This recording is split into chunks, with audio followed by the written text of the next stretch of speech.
నేడు మూడో రోజు పార్లమెంట్ సమావేశాలు కొనసాగనున్నాయి. తొలి 2 రోజుల సభలో విపక్షాలు తీవ్ర నిరసనలు వ్యక్తం చేస్తున్నాయి. పహల్గామ్ ఆపరేషన్ సింధూర్ పై చర్చకు విపక్షాలు పట్టుబడుతున్నాయి. బీహార్ ఓటర్ల జాబితా సవరణపై చర్చించాలని డిమాండ్ చేస్తున్నాయి. ఈ నేపథ్యంలో గత 2 రోజులుగా వాయిదాల పర్వమే కొనసాగింది.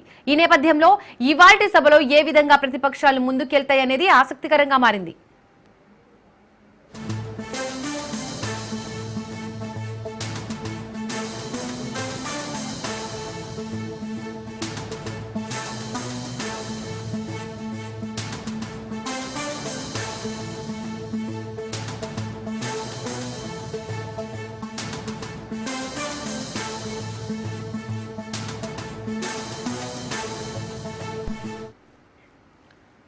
నేడు మూడో రోజు పార్లమెంట్ సమావేశాలు కొనసాగనున్నాయి. తొలి 2 రోజుల సభలో విపక్షాలు తీవ్ర నిరసనలు వ్యక్తం చేస్తున్నాయి.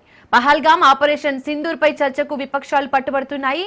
బీహార్ ఓటర్ల జాబితా సవరణపై చర్చించాలని డిమాండ్ చేస్తున్నాయి. ఈ నేపథ్యంలో గత 2 రోజులుగా వాయిదాల పర్వమే కొనసాగింది. ఈ నేపథ్యంలో ఇవాల్టి సభలో ఏ విధంగా ప్రతిపక్షాలు ముందుకెళ్తాయనేది ఆసక్తికరంగా మారింది.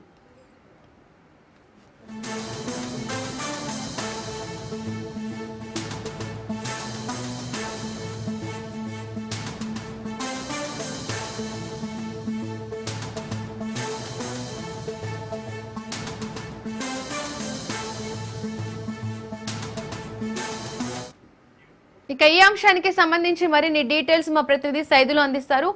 సైదులు, పార్లమెంట్ సమావేశాల్లో గత 2 రోజులుగా పహల్గామ్ సింధూర్ చర్చకు విపక్షాలు పట్టుబడుతున్నాయి. మరి మూడో రోజు ఏమని డిమాండ్ చేసే అవకాశం ఉంది?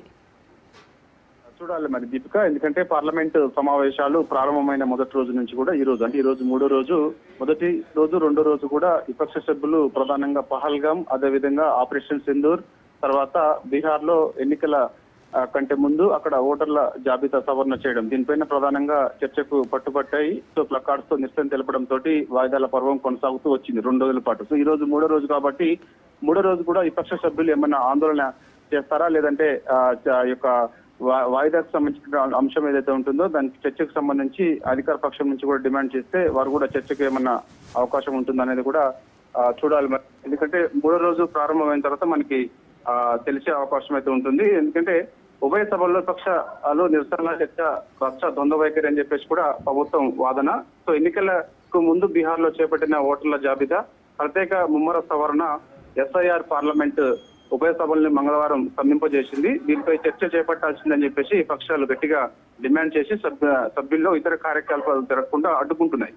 చర్చ జరగాలని ఒక పక్క కోరుతూ మరో పక్క సభకు అంతరాయం కలిగించడం విపక్షాల ద్వంద్వ వైఖరి చాటుతుందని ప్రభుత్వం వ్యాఖ్యానిస్తుంది. ఎలాంటి చర్చ లేకుండానే ఉభయ సభలు బుధవారానికి ఈ రోజు వాయిదా పడ్డాయి కాబట్టి మరి ఈ రోజు సజావుగా సభ సాగుతుందా లేదా అని చూడాలి.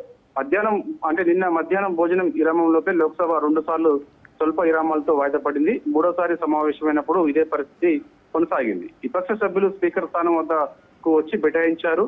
ఎస్ఐఆర్ ను వెనక్కి తీసుకోవాలని డిమాండ్ చేశారు. ఈ వైఖరిని పార్లమెంటు వ్యవహారాల శాఖ మంత్రి కిరణ్ రిజిజు ఖండించారు.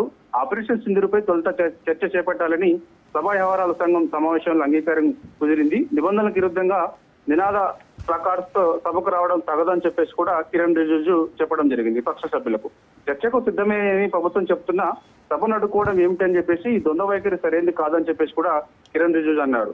కాబట్టి మరి చూడాలి, మరి ఇప్పుడు మూడో రోజు పార్లమెంట్ సభలు సజావుగా జరుగుతాయా, లేదంటే మరోసారి ఆపరేషన్ సింధూర్ పైన చర్చకి విపక్ష సభ్యులు ఏమైనా డిమాండ్ చేస్తారా? దాని తర్వాత పహల్గామ్ ఘటన ఏదైతే ఉందో పహల్గామ్ ఘటనకు సంబంధించి కూడా చర్చకు పట్టుబట్టే అవకాశం ఉంది. దాని తర్వాత మూడో రోజు అంటే ఈరోజు మరొకసారి కూడా ఎన్నికల కంటే ముందు బీహార్ లో ఈ యొక్క ఓటర్ల జాబితా సవరణకు సంబంధించి దానిపైన కూడా చర్చకి పట్టుబట్టే అవకాశం ఉంది. కాబట్టి ఖచ్చితంగా మరి ఈ రోజు ఏదో ఒక అంశం పైన కూడా చర్చ జరిగే అవకాశం కనిపిస్తుంది. ప్రధానంగా మనకు తెలుస్తున్న సమాచారం ఏంటంటే మాత్రం ఈ రోజు ముఖ్యంగా ఈ యొక్క బీహార్ రాష్ట్రంలో మొత్తం సర్వే అదేదైతే మనకి ఎన్నికల కంటే ముందు ఈ ఓటర్ల జాబితా సవరణకు సంబంధించి సర్వే చేశారు కాబట్టి దానికి సంబంధించి పార్లమెంట్ ఉభయ సభల్లో చర్చ జరిగే అవకాశం ఉన్నట్టు కూడా మనకైతే సమాచారం అందుతుంది. ఈ యొక్క ఆపరేషన్ సింధూరు అదేవిధంగా పహల్గామ్ ఘటనకు సంబంధించి కూడా రేపు లేదా ఎల్లుండి చర్చ కూడా జరిగే అవకాశం ఉన్నట్టు కూడా మనకైతే తెలుస్తుంది. Right Saidulu, thank you.